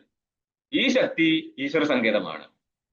ഈശ്വരനാണ് നിശ്ചയിക്കുന്നത് ഈ പദത്തിൽ നിന്ന് ഈ അർത്ഥം ബോധിക്കട്ടെ എന്ന്. അങ്ങനെയാണ് ഓരോരോ വസ്തുവിനെ സൃഷ്ടിച്ചു വിട്ടത്. അത് ഇംഗ്ലീഷിലായാലും വേണ്ടിയില്ല, മലയാളത്തിലായാലും വേണ്ടിയില്ല, സംസ്കൃതത്തിലായാലും വേണ്ടിയില്ല. ഇതിന്റെയൊക്കെ നിർമ്മാതാവ് ആദ്യം ഇങ്ങനെ സങ്കല്പിച്ച് വെച്ചത് കൊണ്ടാണ് പിൽക്കാലത്ത് അർത്ഥബോധം ഉണ്ടാകുന്നത്. അപ്പൊ നിങ്ങൾ പറയും കമ്പ്യൂട്ടർ എന്നുള്ള പദവും പദാർത്ഥവും തമ്മിൽ സംബന്ധം ആരുണ്ടാക്കി? അപ്പോഴും പറയും ഇന്ന കാലത്ത് ഒരു കമ്പ്യൂട്ടർ ഉത്പന്നമാകുമെന്നും അതിന് ഇന്ന പേരായിരിക്കുമെന്നും അങ്ങനെ പണ്ട് നിശ്ചയിച്ചുകൊണ്ട് ഇവിടേക്ക് ഇങ്ങനെ സംഭവിക്കും. ഞങ്ങൾ ഒരു സ്ഥലം വിട്ടുതരത്തില്ല. ഓക്കെ, നമുക്ക് നാമകരണം ചെയ്യാനുള്ള സ്ഥലമല്ല, ഇതൊക്കെ ഈശ്വരനായിട്ട് ഉണ്ടാക്കി വെച്ചതാണ്. അപ്പോൾ യഥാ ഇന്ദ്രിയാന്തരേണ അന്യ ഇന്ദ്രിയത്താൽ അനവഗമ്യമാനമതി രൂപം ന അവഗമ്യമാനം ഇത് അനവഗമ്യമാനം. അവഗമ്യമാനം എന്ന് പറയുന്ന അർത്ഥം ജ്ഞാനത്തിന്റെ വിഷയം. ജ്ഞാനത്തിന്റെ വിഷയമല്ലാത്ത അന്യ ഇന്ദ്രിയത്താൽ ഗ്രഹിക്കപ്പെടാത്ത രൂപം എന്നാണ് ഉദ്ദേശിച്ചത്. രൂപത്തെ ചക്ഷുകൊണ്ടേ ഗ്രഹിക്കാൻ പറ്റത്തുള്ളൂ, അന്യ ഇന്ദ്രിയത്താൽ ഗ്രഹിക്കാൻ പറ്റത്തില്ല. അന്നപ്പോൾ അന്യ ഇന്ദ്രിയത്താൽ ഗ്രഹിക്കപ്പെടാത്ത രൂപം ചക്ഷുഷ അവഗമ്യമാനം, ചക്ഷുനാൽ ഗ്രഹിക്കപ്പെടുന്നുണ്ട്. നാപഹ്നുയതേ, അത് നിരാകരിക്കപ്പെടുന്നില്ല. അതായത് യോഗ്യതക്കനുസരിച്ച് വസ്തുക്കളെ ഗ്രഹിക്കാൻ പറ്റത്തുള്ളൂ. ചില ഇന്ദ്രിയങ്ങൾ കൊണ്ട് ചില വസ്തുവിനെ ഗ്രഹിക്കാൻ പറ്റും, ആ വസ്തുവിനെ മറ്റു ഇന്ദ്രിയങ്ങൾ കൊണ്ട് ഗ്രഹിക്കാൻ പറ്റത്തില്ല എന്ന് കരുതിയിട്ട് അതിനെ നമ്മൾക്ക് നിരാകരിക്കാൻ പറ്റത്തില്ല. തഥാ അപ്രകാരം തന്നെ ഐകാത്മ്യമപി ന അപഹ്നവാർഹം. ഐകാത്മ്യം എന്നുള്ളത് ശാസ്ത്രത്താൽ മാത്രമേ ഗ്രഹിക്കപ്പെടത്തുള്ളൂ. അതായത് പ്രത്യക്ഷമോ അനുമാനമോ ആയിരിക്കുന്ന ഒരു പ്രമാണം ജീവാത്മാ ജീവസ്വരൂപത്തിന് പരമാത്മാവുമായിട്ടുള്ള ഐക്യത്തിന്റെ കാര്യത്തിൽ കേവലം വാക്യം, അദ്വിതീയ വാക്യങ്ങൾ മാത്രമാണ് പ്രമാണം. അവിടെ മറ്റു പ്രമാണങ്ങൾ, അതായത് പ്രത്യക്ഷമായിട്ടോ അനുമാനമോ മറ്റു പ്രമാണങ്ങൾ ഇല്ല എന്നുള്ളത് കൊണ്ട് നമ്മൾക്ക് ഈ ശ്രുതിയാൽ ബോധിതമായിരിക്കുന്ന ഐക്യത്തെ നിഷേധിക്കാൻ പറ്റത്തില്ല. ഇത്യാഹ എന്ന് പറയുകയാണ്. ഇനി ഭാഷ്യം കണ്ടോ, 5-ാം പേജിൽ 1-ാം പങ്ക്തി. ഗീതാനാം മോക്ഷധർമാണാം ചൈവം പരത്വാത്. പരെന്ന് പറയുന്ന അർത്ഥം താത്പര്യം. ഏവം പരോ യേഷാം വാക്യാനാം തേ താനി വാക്യാനി ഏവം പരാഹ. ഇങ്ങനെ ഇരിക്കുന്ന താത്പര്യത്തോടു കൂടിയതാണ് ഗീതാദി മോക്ഷധർമ്മങ്ങളും. മോക്ഷമായിരിക്കുന്ന കാര്യം, അത് ധർമ്മം, അതിനെക്കുറിച്ച് പറയുന്ന വാക്യങ്ങളെയാണ് നമ്മൾ മോക്ഷധർമ്മങ്ങൾ എന്ന് പറയുന്നത്. അപ്പൊ മോക്ഷധർമ്മങ്ങളായിരിക്കുന്ന ഗീതകൾ എന്ന് പറയുന്ന ഗീതാവാക്യങ്ങൾ, ആ വാക്യത്തിന്റെ അന്വയം നടന്നാലും എന്ത് മനസ്സിലാക്കാം? അദ്വിതീയമായിരിക്കുന്ന ഒരു വസ്തുവിനെയാണ് ഗീതയിൽ ഉടനീളം പറയുന്നത്. അന്നപ്പോൾ ഗീതയിൽ ഉടനീളം അദ്വിതീയ വസ്തുവിനെയാണ് ബോധിപ്പിക്കുന്നതെങ്കിൽ ആ വാക്യത്തിൽ നിന്ന് ബോധിതമായിരിക്കുന്ന വസ്തു എന്തായിരിക്കും? അദ്വിതീയ ബ്രഹ്മ. ടീക്കേ, അതാണ്. അതപ്പോ എന്ത് പറ്റി? ശ്രുതിയിൽ പറഞ്ഞിരിക്കുന്ന സമാന കാര്യത്തെ തന്നെ ഗീതാദി മോക്ഷധർമ്മങ്ങളും പറയുന്നുണ്ട്. അതായത് മോക്ഷധർമ്മങ്ങളായിരിക്കുന്ന ഗീതാദികളും, മോക്ഷം എന്നുള്ള ധർമ്മത്തെ മോക്ഷത്തെ ധർമ്മമായിട്ട് എടുത്തു മാത്രം. അതായത് മോക്ഷത്തെ പറ്റി പറയുന്ന ഗീതാദികളും ഐവം പരത്വാദ്. ഐവം പരത്വാദിന്റെ അർത്ഥം എന്താ? ഐകാത്മ്യപരത്വാദ് എന്നർത്ഥം. ഏകനായിരിക്കുന്ന ആത്മാവിനെ ബോധിപ്പിക്കുക എന്നുള്ളത് തന്നെയാണ് മോക്ഷധർമ്മങ്ങളായിരിക്കുന്ന ഗീതാവാക്യങ്ങളുടെയും ഉദ്ദേശ്യം, ലക്ഷ്യം. അപ്പോൾ നിങ്ങളുടെ ശ്രുതിയിൽ പറഞ്ഞിരിക്കുന്ന സമാന കാര്യത്തെ തന്നെയാണ് ഗീതയിലും പറഞ്ഞിരിക്കുന്നത് എന്നുള്ളത് കൊണ്ട് ഗീതാവാക്യങ്ങളിലൂടെയും ഉണ്ടാവുന്ന ജ്ഞാനം, അതേപോലെ ശ്രുതിയിലൂടെ ഉണ്ടാവുന്ന ജ്ഞാനം സമാന വിഷയകമാണ്. ആയതിനാൽ പ്രത്യയസംവാദം കിട്ടി. ആർക്കാണ് പ്രത്യയസംവാദം കിട്ടിയത്? ആർക്കാ പ്രത്യയസംവാദം കിട്ടിയത്? നിങ്ങൾക്കാണോ എനിക്കാണോ? ശ്രുതിക്ക്. ശ്രുതിക്ക് എന്ന് പറഞ്ഞാൽ മതി. ശരി, അല്ലെങ്കിൽ ശ്രുതി എന്ന ജ്ഞാനത്തിന് രണ്ടായാലും കൊണ്ടുപോകാം. പ്രത്യയം എന്ന് പറഞ്ഞാൽ ശരിക്കും ജ്ഞാനം എന്നാ. പ്രത്യയസംവാദം എന്ന് പറഞ്ഞാല് സമാനമായിരിക്കുന്ന വിഷയജ്ഞാനം എന്നേ അർത്ഥമുള്ളൂ. ആ സ്ഥലത്ത് നമ്മൾക്ക് വിഷയജ്ഞാനം സമാനമായതുകൊണ്ട് ആ സമാന വിഷയജ്ഞാനത്തെ ജനിപ്പിച്ചിരിക്കുന്ന പ്രമാണത്തിലും സമാനതയുണ്ട്. അപ്പോൾ പ്രത്യയസംവാദം എന്നുള്ളത് സമാന ജ്ഞാനമെന്നോ സമാന പ്രമാണമെന്നോ അന്വയിക്കുന്നതുകൊണ്ട് കുഴപ്പമൊന്നുമില്ല. അർത്ഥം നിങ്ങൾക്ക് കാര്യങ്ങൾ മനസ്സിലാവണം. കാരണം ടിപ്പണിയിൽ പ്രമാണ തൗല്യം എന്നാ പറയുന്നത്. പക്ഷെ നമ്മൾ മറ്റു പല സ്ഥലത്തും പറയുന്ന നേരം സമാന ജ്ഞാനം എന്ന് അർത്ഥമെടുക്കാറുണ്ട്. അതിൽ ആചാര്യന്മാർക്ക് വിരോധമൊന്നുമില്ല, അന്വേഷിച്ച് കൊണ്ടുപോകാം. ഇനി നമ്മൾ ടീക്കയിലേക്ക് വരികയാണ്. സമം സർവേഷു ഭൂതേഷു തിഷ്ടന്തം പരമേശ്വരം വിനശ്യസ്വ വിനശ്യന്തം പശ്യതി സപശ്യതി. സമം എവിടെ സമാനമായിട്ടിരിക്കുകയാണ്? സർവേഷു ഭൂതേഷു. ഗീത 13-ാം അധ്യായം 28-ാം ശ്ലോകമാണ്. സകല ഭൂതങ്ങളിലും എന്ന് പറഞ്ഞ സകല പ്രാണികളിലും സമം തിഷ്ടന്തം സമമായിട്ടിരിക്കുന്നവൻ. സകല പ്രാണികൾ എന്ന് ഉദ്ദേശിച്ചത് സകല ജീവന്മാര്. സകല ജീവന്മാരുടെ ഉപാധി എന്തായിരിക്കും? ഉപാധി, അന്ധക്കരണം എന്നുള്ള ഉപാധി. ആ അന്ധക്കരണം എന്നുള്ള ഉപാധിയിൽ ആരാണ് പ്രതിബിംബിച്ചത്? ചേതനനാണ് പ്രതിബിംബിച്ചത്. ആ ചേതനൻ ഏതെങ്കിലും അന്ധക്കരണത്തിൽ കുറച്ചധികം പ്രകാശിക്കുകയോ? പ്രകാശിക്കാൻ പറ്റില്ല. ശരിക്കേ. സമം സർവേഷു ഭൂതേഷു, സകല ഭൂതങ്ങളിൽ ഞാൻ സമനാണ്. ശരിക്കേ. അങ്ങനെയായിരിക്കുന്നേ സമനായിരിക്കുന്ന പരമാത്മാവിനെ പരമേശ്വരം, സമം പരമേശ്വരം തിഷ്ടന്തം, സമമായിട്ടിരിക്കുന്ന സകല ഭൂതങ്ങളിലും സകല പ്രാണികളിലും ബിംബരൂപേണ അഥവാ പ്രത്യേകാത്മതയാ എന്നും പറഞ്ഞു. കാരണം പ്രത്യേകാത്മാവിന്റെ സ്വരൂപം എന്തായിരിക്കും? പ്രത്യേകാത്മാവ് ജീവാത്മാവിന്റെ സ്വരൂപം എന്താ? ബിംബസ്വരൂപം തന്നെയായിരിക്കും. എന്നപ്പോൾ സകല ജീവന്റെയും പ്രതിബിംബിതനായിരിക്കുന്ന ജീവന്റെയും വാസ്തവ സ്വരൂപം എന്നുള്ളത് ബിംബസ്വരൂപനായിരിക്കുന്ന ആത്മാവാണ്. ആ ബിംബസ്വരൂപനായിരിക്കുന്ന ആത്മാ എല്ലാ അന്ധക്കരണത്തിലും സമാനമായിട്ടേ ഇരിക്കത്തുള്ളൂ. അതുകൊണ്ടാണ് ഞാൻ എന്നുള്ള അസ്തിത്വത്തിന് ഒരു മാറ്റമില്ലാത്തത്. പിന്നെ ആ ചേതനനും മാറ്റമില്ല, അന്ധക്കരണത്തിനും മാറ്റമില്ല. പിന്നെ എവിടുന്നാണ് ചില ജീവന്മാർക്ക് സാമർത്ഥ്യം കൂടുതലും ചില ജീവന്മാർക്ക് സാമർത്ഥ്യം കുറഞ്ഞു പോയത്? അതായത് ദേവതാദികൾക്ക് സാമർത്ഥ്യം കൂടുതലാണ്, മനുഷ്യന് അത്രയും സാമർത്ഥ്യമില്ല. പട്ടിപൂച്ചകൾക്കാണെങ്കിൽ അത്രയും സാമർത്ഥ്യമില്ല. ഇതിന് കാരണം എന്താ? ഒരു കാരണമൊന്നും ഉണ്ടാവില്ലല്ലേ, നമ്മൾ വെറുതെ പറയുന്നൊക്കെ ആയിരിക്കും. അത് പൂർവജന്മ പുണ്യപാപങ്ങൾക്കനുസരിച്ചാണ്. പൂർവജന്മത്തിൽ ഉണ്ടാക്കി വെച്ചിരിക്കുന്ന പുണ്യപാപങ്ങൾ എവിടെ ഉണ്ടാവും? അന്ധക്കരണത്തിൽ. അന്ധക്കരണത്തിലാണ് പുണ്യപാപങ്ങൾ നിലനിൽക്കുന്നത്. അന്ധക്കരണത്തിൽ പുണ്യപാപം നിലനിൽക്കുന്നത് കൊണ്ട് ജീവൻ എന്ത് പിഴച്ചു? അന്ധക്കരണത്തിൽ പുണ്യപാപം ഉണ്ടായി. പക്ഷെ ജീവന് സുഖദുഃഖം ഉണ്ടാവാൻ കാരണം എന്താ? അന്ധകരണത്തിലെ ധർമ്മങ്ങൾ പാപപുണ്യങ്ങൾ ജീവനിലേക്ക് എന്തുകൊണ്ടാ സംഭവിക്കുന്നതെന്നാണത്. ആധ്യാത്മിക താതാത്മ്യമായത് കാരണം. താതാത്മ്യം ഉള്ളത് കൊണ്ട്, അന്ധക്കരണമായിട്ട് ചേതനന് താതാത്മ്യം ഉള്ളത് കൊണ്ട്. ആ താതാത്മ്യം ഏതാന്ന് വെച്ച് കഴിഞ്ഞാൽ പറയും അത് ആധ്യാത്മിക താതാത്മ്യം. ഓക്കെ. അപ്പം ചേതനനും അന്ധക്കരണം തമ്മിലെ താതാത്മ്യ അധ്യാസം നിലനിൽക്കുന്നത് കൊണ്ട് അന്ധക്കരണത്തിലെ പുണ്യപാപങ്ങൾക്കനുസരിച്ച് അന്ധക്കരണത്തിൽ ഉത്പന്നമാകുന്ന സുഖദുഃഖങ്ങൾ നേരിട്ട് ചേതനിലേക്ക് സമർപ്പണം കൊടുക്കും. എന്നപ്പോൾ ഞാൻ സുഖി ദുഃഖി എന്ന് നിലവിളിക്കും. എത്രയും മാത്രം അധ്യാസം ഉണ്ടോ അത്രയും മാത്രവും സുഖദുഃഖം. എത്രയും മാത്രം അജ്ഞാനം ഉണ്ടോ അത്രയും മാത്രം അധ്യാസം. നോക്കിയാൽ മതി. എത്രയും സുഖദുഃഖം ഉണ്ടോ അതിന് പിറകിൽ കാരണം അധ്യാസമാണ്. ആ അധ്യാസങ്ങൾക്ക് കാരണം അജ്ഞാനമാണ്. അപ്പൊ അജ്ഞാനം കുറയുന്ന സമയത്ത് അധ്യാസം കുറയും. അധ്യാസം കുറഞ്ഞാൽ സുഖദുഃഖം കുറയും. നമ്മുടെ ശരീരമായിട്ട് അധ്യാസം അവിടെ മാത്രമല്ലല്ലോ. നമ്മളൊരു പുതിയ വണ്ടി വാങ്ങി, അതിനൊരു സ്ക്രാച്ച് അടിച്ചാൽ തനിക്ക് മുറി വന്നാലെങ്കിലും ഇത്രയും ബുദ്ധിമുട്ട് വരില്ല. ഇതെന്തുകൊണ്ടാ? താതാത്മ്യ അധ്യാസം നടന്നിരിക്കുകയാണ്. അഹം എന്നുള്ള അധ്യാസമുണ്ട്, മമ എന്നുള്ള അധ്യാസവും വരുന്നുണ്ട്. എന്റെ എന്നുള്ളത് അധ്യാസമുണ്ട്, ഞാൻ എന്നുള്ള അധ്യാസമുണ്ട്. ഞാൻ അധ്യാസത്തിന് ശേഷമാണ് എന്റെ എന്നുള്ള അധ്യാസം വരുന്നത്. അവിടെ പോലും എത്ര ബുദ്ധിമുട്ടെന്ന് മനസ്സിലായിക്കോ. ഐക്യം, ജീവൈശ്വര ഐക്യമുണ്ട്. ഈ ഐക്യത്തെയാണ് ശ്രുതി പറയുന്നത്. ഈ ഐക്യത്തെ അറിയണമെങ്കിൽ എന്താ ചെയ്യേണ്ടത്? പൂർണ്ണത്തിൽ നിന്ന് പൂർണ്ണത്വം ആദായം എന്ന് പറഞ്ഞാല് കൽപ്പിതമായിരിക്കുന്ന ഉപാധികളെ മാറ്റി നിർത്തിയിട്ട് തന്റെ സ്വരൂപത്തെ തിരിച്ചറിയാന്നർത്ഥം. ഇനി സമം സർവേഷു ഭൂതേഷു തിഷ്ഠന്തം പരമേശ്വരം, സകല ഭൂതങ്ങളിൽ സമനായിരിക്കുന്ന പരമാത്മാവിനെ ഇനിയും ഒരു വിശദീകരണം കൂടി കൊടുക്കുകയാണ്. വിനശ്യസു അവിനശ്യന്തം, വിനശ്യസു ശരീരേഷു അവിനശ്യന്തഃ, വിനാശം നേരിടാത്തവനാണ് ആര്? പരമാത്മാ. തം അവിനശ്യന്തം, അതായത് ഇന്ദ്രിയങ്ങളും ശരീരാദികളും ഒക്കെ തന്നെ നഷ്ടപ്പെടുന്നതാണ്. പക്ഷെ അതിലൂടെ അനുസ്യൂതനായിട്ടിരിക്കുന്ന പരമാത്മാവിന് നാശമില്ല. അവനാണ് വിനാശം നേരിടുന്ന ശരീരത്തിൽ വിനാശം നേരിടാത്തവൻ. അവനെ യ പശ്യതി, ആരാണോ കാണുന്നതെന്ന് അറിയുന്നതെന്ന് മനസ്സിലാക്കുക. സ പശ്യതി, അവനാണ് വാസ്തവത്തിൽ അറിയുന്നുള്ളൂ. അപ്പൊ നമ്മൾ ആരെങ്കിലും അറിയാത്തവരാണോ? അല്ല. എല്ലാവർക്കും ഞാനെന്ന് ബോധമല്ലേ? ഞാൻ പരമാത്മാവല്ലേ? പരമാത്മാവിനെ അറിയാത്ത ആരെങ്കിലും ഉണ്ടോ? ആരുമില്ല. പക്ഷെ എങ്ങനെ അറിയുന്നില്ല? ഐക്യത്തെ അറിയുന്നില്ല. ഞാൻ നിത്യശുദ്ധ ബുദ്ധമുക്ത സ്വരൂപനായിരിക്കുന്ന പരമാത്മാവാണെന്നുള്ള ബോധമില്ല. ബോധക്കേടുമായിട്ട് നടക്കുന്നത് കൊണ്ട് പരുവത്തിലായി. ഇത്യാദി ഗീതാനാം, ഇങ്ങനെ ഗീതയിൽ തന്നെ പറയുന്നുണ്ട്. മാത്രല്ല അടുത്ത ഒരു ശ്രുതി തന്നെ വരികയാണ്. ഏക ഏവഹി ഭൂതാത്മാ ഭൂതേ ഭൂതേ വ്യവസ്ഥിതഃ ഏകധാ ഭൂതാ ചൈവ ദൃശ്യതേ ജലചന്ദ്രവത്. ജലത്തിലെ ചന്ദ്രൻ, അതായത് അനേക ഘടം, ഘടത്തില് മൊത്തം നമ്മൾ എല്ലാ ഘടത്തിലും വെള്ളവും നിറച്ചു വെച്ചു.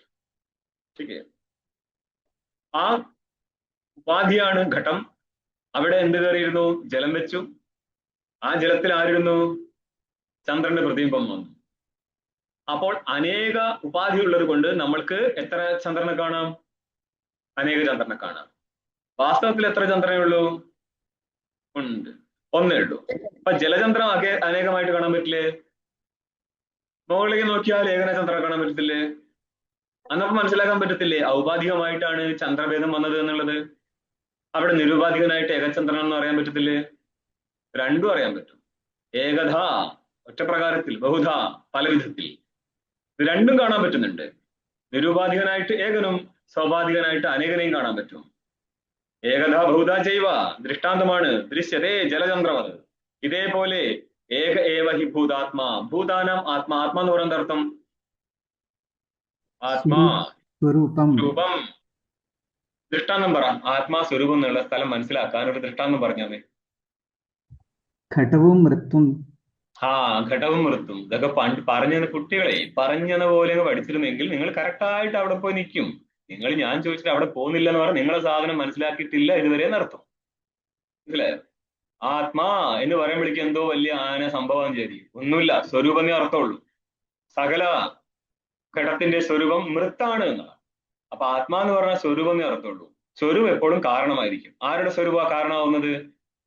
കാര്യത്തിന്റെ. അത്രേ ഉള്ളൂ. കാര്യങ്ങളുടെ സ്വരൂപം എപ്പോഴും കാരണമായിരിക്കും. ഇവിടെ കാര്യം ഘട ശരാവാദികളായതുകൊണ്ട് അവയുടെ സ്വരൂപം എന്തായിരിക്കും? മൃത്തായിരിക്കും. കാരണം മൃത്തിൽ നിന്നുണ്ടായതാണ്. ഇത്രയേ ഉള്ളൂ സ്വരൂപത്തിന്റെ അർത്ഥം. ഏത് ദൃഷ്ടാന്തത്തില് അത് സമാനമായിട്ട് ഇവിടെയും കൊണ്ടുപോവാ. ഏക ഏവഹി ഭൂതാനാം ആത്മാ ഭൂതാനാം പ്രാണിനാം, പ്രാണികൾക്ക് ഒറ്റ ആത്മാവേ ഉള്ളൂ എന്ന് പറയുന്ന അർത്ഥം ഒരേ ചേതനിൽ നിന്ന് ജഡചേതനങ്ങളായിരിക്കുന്ന ജഗത്ത് ഉത്പന്നമായിട്ടുണ്ടെന്ന് മനസ്സിലാക്കുക. ജഡങ്ങളായിരിക്കുന്ന ഈ കാണുന്ന വസ്തുക്കളും ചേതനായിരിക്കുന്ന ജീവന്മാരും, ഇത് രണ്ടും ആരുടെ സൃഷ്ടിയാ?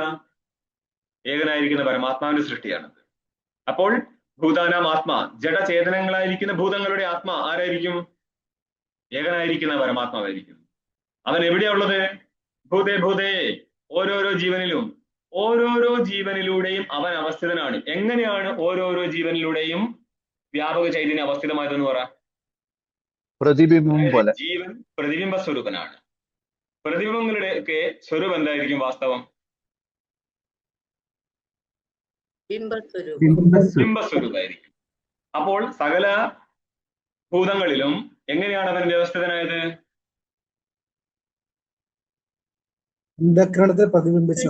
ബിംബരൂപത്തിൽ.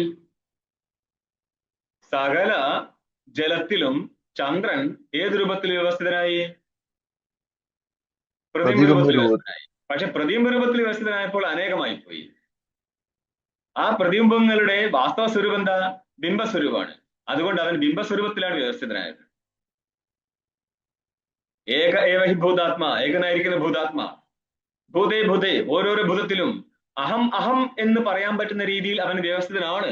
പക്ഷെ അവിടെ നമ്മൾ എന്ത് കരുതും? അഹം അഹം എന്ന് ഭിന്ന ഭിന്ന രൂപത്തിൽ വ്യവസ്ഥനാണെന്ന് മനസ്സിലാക്കും. പക്ഷെ അപ്പോൾ പോലും അവൻ ഏകനായിരിക്കുന്ന പരമാത്മാവ് മാത്രമാണ്. അവൻ ബിംബസ്വരൂപമാണ് വാസ്തവം. അതായത് ബിംബ പ്രതിബിംബവാദം പഠിക്കുന്നതിന് കുറച്ചും കൂടി ക്ലാരിറ്റി കിട്ടും. ഈ ഇതുണ്ടല്ലോ, ഇതേപോലെ ഏകതാ ബഹുത ചെയ്വ, ബാക്കി നാളെ പറയാം. അതായത് ഗീതയുടെ ഒരു ശ്ലോകമുണ്ട് 13-ാം അധ്യായത്തിലെ 17-ാം ശ്ലോകമായിട്ട്, അവിഭക്തം ച ഭൂദേശോ വിഭക്തം വിഭജസ്ഥിതം. ഈ വ്യാഖ്യാനം നടക്കുന്ന സമയത്ത് ഭാഷ്യകാരൻ തുടങ്ങിയത് ഏക ഏവഹി ഭൂതാത്മ എന്നുള്ള ബ്രഹ്മബിന്ദു ഉപനിഷത്തിനെ ഉപയോഗിച്ചിട്ടാണ്. ठीक है, ബ്രഹ്മബിന്ദു ഉപനിഷത്തിലെ 12-ാം മന്ത്രമാണ് ഈ കാണുന്നത്, ഏക ഏവഹി ഭൂതാത്മാ. അന്നപ്പോൾ സ്മൃതിയില്, അതായത് അവിഭക്തം ച ഭൂതേഷു വിഭക്തം വിഭജസ്ഥിതം എന്നുള്ള സ്മൃതിയെ വ്യാഖ്യാനിക്കുമ്പോൾ ഭാഷ്യകാരൻ ഉപയോഗിച്ചിരിക്കുന്നത് ശ്രുതിയാണ്. അപ്പൊ ശ്രുതിക്കും സ്മൃതിക്കും സമാന സംവാദം ഉള്ളത് കൊണ്ടാണ് ഈ രീതിയിൽ വ്യാഖ്യാനം പോകുന്നത്. ബാക്കി നാളെ എടുക്കാം.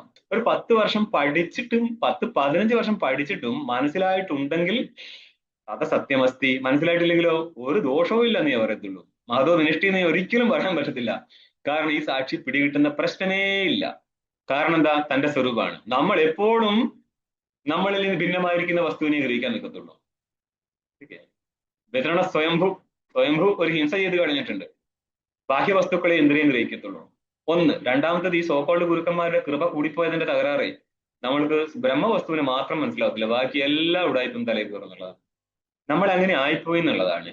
എന്ത് ചെയ്യാനാ? ശാസ്ത്രം പറയാൻ ആളില്ല. പറയേണ്ട സന്യാസി ഇത് പറയാൻ നിൽക്കത്തില്ല. അവൻ പറയുന്നത് എനിക്ക് സൊസൈറ്റി ആയിട്ടാണ്, സോഷ്യൽ വെൽഫെയറിനാണ് ഞാൻ ജീവിക്കുന്നത് തന്നെ. ഈ ശരീരം തന്നെ എന്തിനു വേണ്ടിയിട്ടാണ്? നിങ്ങൾക്ക് വേണ്ടിയല്ലേ. അങ്ങനെയൊന്നുമില്ല. ഇത് പറയുന്നത് നിങ്ങളെ കയ്യിലുള്ള കുറച്ച് മണി ഇങ്ങോട്ട് കിട്ടണം, അതുകൊണ്ട് മാത്രമാണ്.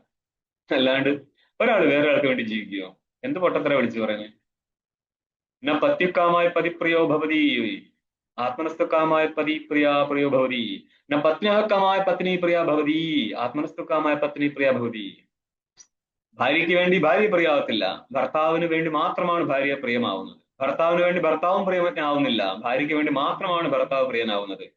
എന്ന് പറയാൻ തനിക്ക് വേണ്ടി മാത്രമാണ് മറ്റൊരു വസ്തു പ്രിയമാവുന്നത്. ആരും കരുതണ്ട, നമ്മൾ സംസാരിക്കാൻ വേണ്ടി പറയും നിനക്ക് വേണ്ടിയല്ലേ, ആർക്കും വേണ്ടി ആരും ജീവിക്കുന്നില്ല. ആത്മനസ്തുക്കാമായ സർവം പ്രിയം ഭവതി എന്നാണ് ബൃഹദാരണ്യകത്തിലെ 2-ാം അധ്യായത്തിന്റെ അവസാന മന്ത്രം വരും. അവസാനം എന്നല്ല എന്ന് പറഞ്ഞാല് വംശബ്രാഹ്മണത്തിന് മുന്നേ ഇത് വരും. എന്നിട്ട് അവിടെ ജീവാത്മാവിനെയാണ് പറയുന്നത്. പക്ഷെ അവിടുന്ന് പെട്ടെന്ന് മാറിയിട്ട് പറയും അതായത് ആത്മനസ്തുക്കാമായ സർവം പ്രിയം ഭവതി എന്ന് ജീവാത്മാവിനെ എടുത്തിട്ട് നെക്സ്റ്റ് ലെവലിൽ മൊത്തം മാറ്റിക്കളയാണ്. ആത്മാവാരി ദ്രഷ്ടവ്യ മന്തവ്യ നിധിധ്യാസ്തവ്യ എന്ന് ശുദ്ധാത്മാവിനെ കുറിച്ച് പറയാൻ തുടങ്ങും. അപ്പോൾ ഈ ലോകത്തെ കാര്യങ്ങൾ അനുവർത്തനം നടത്തിയിട്ട് ഇതിലും അടുപ്പ് വന്നവരോടാണ് പറയുന്നത്, നീ ബ്രഹ്മ ആകാരത്തിലേക്ക് വേണ്ടി മനസ്സിനെ പതിപ്പിക്കൂ എന്ന്.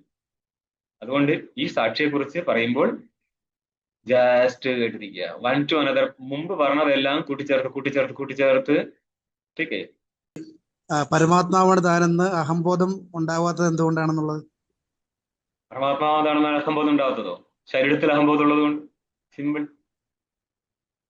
അതായത് അവിടെ എന്താ പറഞ്ഞത്? പൂർണ്ണത്വമാതായ എന്നാ. പൂർണ്ണത്വമാതായ എന്ന് പറഞ്ഞതിന്റെ അർത്ഥം എന്താ? ഉപാധി പരിച്ഛേദത്തെ ഒഴിവാക്കാനാ. ഉപാധി പരിച്ഛേദം എന്താ? ശരീരമാണ് ഉപാധി. ആ ഉപാധി പരിച്ഛിന്നമായിരിക്കുന്ന ബുദ്ധിയാണ് ശരീരത്തിൽ അഹംബുദ്ധി. ഈ ട്രെയിനിങ് സൈഡ് ഉണ്ട് വേദാന്തത്തിന്. ഇത് വെറും പറച്ചിൽ സൈഡ് മാത്രമല്ല. പക്ഷെ ട്രെയിനിങ് സൈഡ് ആൾക്കാർ ഇത് കൊണ്ടുപോകാറില്ല. കാരണം അത് ആദ്യം വസ്തുവിനെ ബോധിച്ചെങ്കിൽ മാത്രമല്ലേ ട്രെയിനിങ് സൈഡ് പറയാൻ പറ്റത്തുള്ളൂ. അതായത് അദ്വൈത സിദ്ധേഹെ ജഗത് മിഥ്യാത്വ ദർശന പൂർവകത്വാ എന്ന് പറയും. അദ്വൈത സിദ്ധി എന്ന് പറഞ്ഞാൽ അദ്വൈത ജ്ഞാനം. ഇത് എപ്പോഴേ വരത്തുള്ളൂ? ജഗത്ത് മിഥ്യ നിശ്ചയിച്ചു കഴിഞ്ഞാലേ ഉള്ളൂ. ആ ജഗത്തിന്റെ ഭാഗമാണ് നിങ്ങളുടെ ശരീരവും. അപ്പൊ ശരീരത്തിലെ ഞാൻ എന്നുള്ള ബുദ്ധി നിഷേധിക്കണം. പക്ഷെ നമുക്ക് എപ്പോഴും ശരീരത്തിലല്ലേ ബുദ്ധിയുള്ളത്. അതുകൊണ്ടാണ് പറഞ്ഞത് അതല്ലെന്ന് നിങ്ങൾ നിശ്ചയിച്ചെടുക്കുക. ഞാൻ ഈ ശരീരമായിരുന്നു എങ്കിൽ എനിക്ക് സ്വപ്നത്തിൽ സുഷുപ്തിയിലും ഒരേപോലെ ശരീരാഭിമാനം വേണ്ടിയിരുന്നു. പക്ഷെ അങ്ങനെയില്ല. അതുകൊണ്ട് ഞാൻ ഈ ശരീരമല്ല. മാത്രമല്ല എന്റെ പലരും ശരീരം വിട്ടുപോയപ്പോൾ അവരെ ആരും പിന്നെ കണ്ടിട്ടില്ല.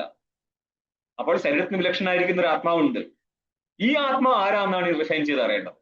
അവിടെയാണ് പറയുന്നത് നീ കേവലനായിരിക്കുന്ന പരമാത്മാവാണെന്ന്. അവിടെ നിങ്ങൾ എന്ത് ചെയ്യണം? ഞാൻ നിത്യശുദ്ധനായിരിക്കുന്ന പരമാത്മാവാണെന്ന് ഒന്നുകിൽ ഉപാസനാ സ്ഥലത്ത് നിൽക്കുക, അതല്ലെങ്കിൽ വിചാരസ്ഥലത്ത് നിൽക്കുക. വിചാരസ്ഥലത്താണ് ടഫ് ആവുന്നത്. കാരണം ഞാൻ എങ്ങനെ നിത്യശുദ്ധനായി എന്നുള്ളതിനെ കുറിച്ചാണ് ഇത് ചർച്ച. അവിടെ തന്നെ ഞാൻ എന്തുകൊണ്ട് ആ നിത്യചൈതന്യം അറിയുന്നില്ല എന്നുള്ളതും വരും. അപ്പോൾ നിത്യചൈതന്യം അറിയാതിരിക്കാൻ കാരണം ഈ ശരീരത്തിലെ എന്റെ താതാത്മ്യ ബുദ്ധി. പിന്നെ നിത്യചൈതന്യനായിരിക്കുന്ന എന്നെ കുറിച്ച് പറഞ്ഞിരിക്കുന്ന ശ്രുതിയിലൂടെയുള്ള അവഗാഹം എനിക്കില്ല. ഇനി എത്രമാത്രം ശ്രുതിയിൽ നിന്ന് കേവലനായിരിക്കുന്ന പരമാത്മാവിനെ കുറിച്ച് തിരിച്ചറിഞ്ഞിരിക്കുന്നുവോ ആ ബുദ്ധിയിൽ നിലനിൽക്കുക എന്നുള്ളതാണ് ഇതിന്റെ ട്രെയിനിങ്. ഇനി അതിനെ ഡെവലപ്പ് ചെയ്ത് കൊണ്ടുപോവുക. ആ നിലനിർത്തലാണ് നിധിധ്യാസനം. അപ്പൊ ശ്രവണം എന്ന് പറഞ്ഞാല് ഈ ശ്രുതിവാക്യങ്ങളുടെ അർത്ഥനിശ്ചയം നടത്തുക എന്നുള്ളതാണ്. അവിടുത്തെ മനനം എന്ന് പറഞ്ഞാൽ യുക്തിയിലൂടെയും ആ അർത്ഥനിശ്ചയം നടത്തുക എന്നുള്ളതാണ്. അപ്പൊ ശ്രവണസ്ഥലത്തും മനനസ്ഥലത്തുമാണ് പുതിയൊരു വൃത്തി കയറി വരുന്നത്. നിധിധ്യാസന സ്ഥലത്ത് പഴയ വൃത്തിയുടെ അനുവൃത്തി മാത്രമേ നടക്കത്തുള്ളൂ. പക്ഷെ ചിലപ്പോൾ ആ നിധിധ്യാസന സ്ഥലത്തായിരിക്കും ആ പഴയ വൃത്തി അജ്ഞാനത്തെ നശിപ്പിക്കാനുള്ള സാമർഥ്യം നേടുന്നത്. അങ്ങനെയുണ്ടൊരു മതം. ठीक है. ओम पूर्णमदः पूर्णमिदं पूर्णात् पूर्णमुदच्यते पूर्णस्य पूर्णमादाय पूर्णमेवावशिष्यते. ओम शांतिः शांतिः शांतिः. शंकरं शंकराचार्यं केशवं बादरायणं सूत्रभाष्यकृतौ वन्दे भगवन्तौ पुनः पुनः. ईश्वरो गुरुरात्मेति मूर्तिभेदविभागिने व्योमवद्व्याप्तदेहाय दक्षिणामूर्तये नमः. ओम शांतिः शांतिः शांतिः.